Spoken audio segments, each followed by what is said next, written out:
મધ્યપ્રદેશની રાજધાની ભોપાલના શાંત વિસ્તાર દયાનંદ કોલોનીમાં એક સાદા ઘરમાં રહેતી મહિલાનું નામ હતું સપના. ઉંમર આશરે 30 વર્ષ. વ્યવસાયે તે એક સરકારી સ્કૂલમાં શિક્ષિકા હતી. એક વર્ષ પહેલાં તેના જીવનમાં એવો તોફાન આવ્યો જેણે બધું જ બદલી નાખ્યું. લાંબી બીમારી બાદ તેના પતિનું નિધન થઈ ગયું. તે દિવસ પછી સપનાનું ઘર જે ક્યારેય હાસ્ય અને વાતોથી ભરેલું રહેતું હતું, તે ખામોશ થઈ ગયું. સપના સ્વભાવે ગંભીર, અનુશાસિત અને સલીકેદાર મહિલા હતી. સ્કૂલમાં બાળકો તેને આદરથી જોતા હતા. સહકર્મીઓ તેની ઈમાનદારીના વખાણ કરતા હતા. તે રોજ સવારે સમયસર સ્કૂલે જતી, સાંજે ઘરે પાછી આવતી અને પોતાની દિનચર્યામાં વ્યસ્ત રહેતી. પણ ભીતર ક્યાંક એક ખાલીપો હતો જે સમયની સાથે વધુ ઊંડો થતો જતો હતો. એકલાપણું. તેના ઘરની બનાવટ એવી હતી કે મુખ્ય રોડ પર હોવાને કારણે તેમાં ઘણા રૂમ બનેલા હતા. અમુક રૂમો તે ભાડે આપીને પોતાનો ખર્ચ ચલાવતી હતી. આ જ ક્રમમાં એક રૂમ લાંબા સમયથી ખાલી પડ્યો હતો. તે ઈચ્છતી હતી કે કોઈ જવાબદાર વ્યક્તિ આવે જે શાંતિથી રહે અને નિયમોનું પાલન કરે. એક દિવસ બપોરના સમયે એક યુવક તેના દરવાજે આવ્યો. ઊંચું કદ, મજબૂત શરીર, ચહેરા પર મુસાફરીનો થાક અને આંખોમાં આત્મવિશ્વાસ. તેણે પોતાનું નામ પ્રેમ જણાવ્યું અને કહ્યું કે તે ટ્રક ડ્રાઈવર છે. કામની પ્રકૃતિ એવી છે કે તેને રાત્રે રોકાવા માટે એક રૂમની જરૂર છે. તેણે વિનમ્રતાથી પૂછ્યું કે શું કોઈ રૂમ ભાડે મળી શકે? સપનાએ તેને ધ્યાનથી જોયો. વાતચીતમાં ખબર પડી કે પ્રેમ ઉંમરમાં તેનાથી નાનો છે, પણ વ્યવહારમાં સમજદાર લાગે છે.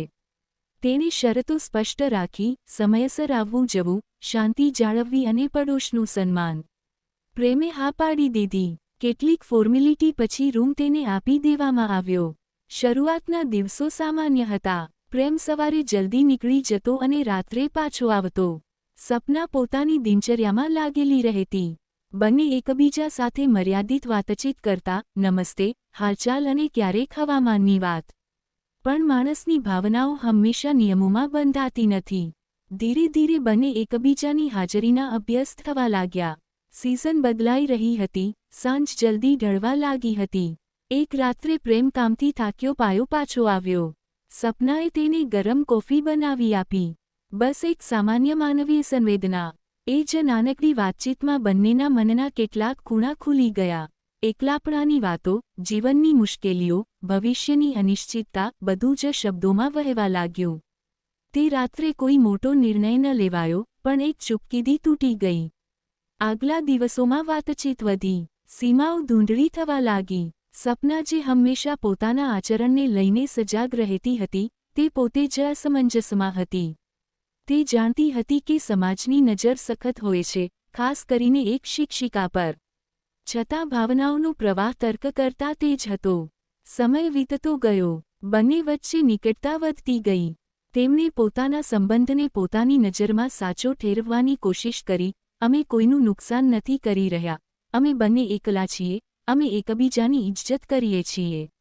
આ તર્કોના સહારે તેમણે એ રસ્તો પસંદ કર્યો જેની મંજિલ તેમને સાફ દેખાતી નહોતી. 3 મહિના આમ જ નીકળી ગયા. આ દરમિયાન સપનાએ પ્રેમનું ધ્યાન રાખવાનું શરૂ કરી દીધું, ખાવા પીવાનું, કપડાં વગેરે. પ્રેમ પણ ઘરના કામોમાં મદદ કરવા લાગ્યો. તેઓ પોતાની જાતને એકબીજાના સહારા તરીકે જોવા લાગ્યા, બહારની દુનિયાથી દૂર પોતાના નાના સંસારમાં. પણ મહોલ્લો બધું જોતો હોય છે.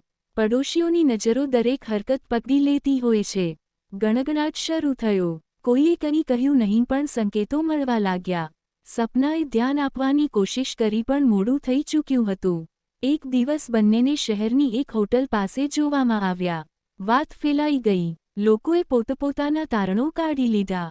સવાલો ઉઠવા લાગ્યા. એક શિક્ષિકા પાસેથી આ ઉમ્મીદ નહોતી. મહોલ્લાનું વાતાવરણ બગડી રહ્યું છે. સપનાએ પોતાની જાતને સમજાવી કે સમયની સાથે બધું શાંત થઈ જશે. પણ સમાજની યાદશક્તિ લાંબી હોય છે. પછી એ દિવસ આવ્યો જેણે બધું જ ઉઘાડું પાડી દીધું. રવિવાર હતો. સ્કૂલ બંધ હતી. પ્રેમ પણ કામ પર ગયો નહોતો. તે જ દિવસે પડોશના કોઈ વ્યક્તિએ ઘરમાં તેમની નિકટતા જોઈ લીધી. વાત તરત જ ફેલાઈ ગઈ. થોડી જ વારમાં ઘણા લોકો ભેગા થઈ ગયા. શોરબકોર વધ્યો અને પોલીસને સૂચના આપી દેવામાં આવી. પોલીસ આવી. ઔપચારિક પૂછપરછ થઈ. બંનેને થાણે લઈ જવામાં આવ્યા. ત્યાં સવાલોના જવાબ આપવા પડ્યા. પ્રેમે પોતાની વાત રાખી, સપનાએ પણ સચ્ચાઈ સ્વીકારી. કાયદાની પ્રક્રિયા પોતાની જગ્યાએ હતી, પણ અસલી સજા સામાજિક હતી: બદનામી, મહેણા, શંકા અને તૂટતું આત્મસન્માન. થોડા દિવસો પછી મામલો શાંત થયો, પણ જિંદગીઓ પહેલા જેવી રહી નહીં. સપનાની સ્કૂલ બદલી દેવામાં આવી. તેને અહેસાસ થયો કે એક ક્ષણિક સહારા માટે તેણે પોતાની વર્ષોની મહેનતથી બનાવેલી છબી દાવ પર લગાવી દીધી. પ્રેમ પણ કામ બદલવા મજબૂર થયો. બંને અલગ અલગ રસ્તાઓ પર ચાલ્યા ગયા. રાતના સન્નાટામાં સપના અવારનવાર વિચારતી કે જો તેણે શરૂઆતમાં જ સીમાઓ મજબૂતીથી પકડી હોત, જો તેણે ભાવનાઓને સમય આપ્યો હોત તો કદાચ પરિણામ કંઈક બીજું હોત.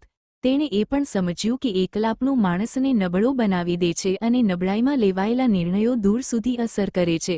આ વાર્તા કોઈ એક વ્યક્તિની નથી. આ એ ચૂપકીદીની વાર્તા છે જે ભીતર પનપે છે. એ ચાહતની વાર્તા છે જે ખોટા સમયે રસ્તો બતાવે છે, અને એ અંજામની વાર્તા છે જે આપણને શીખવે છે કે સન્માન, સંયમ અને સમજદારી, આ ત્રણેયનું સંતુલન તૂટે તો જિંદગી પણ ડગમગી જાય છે.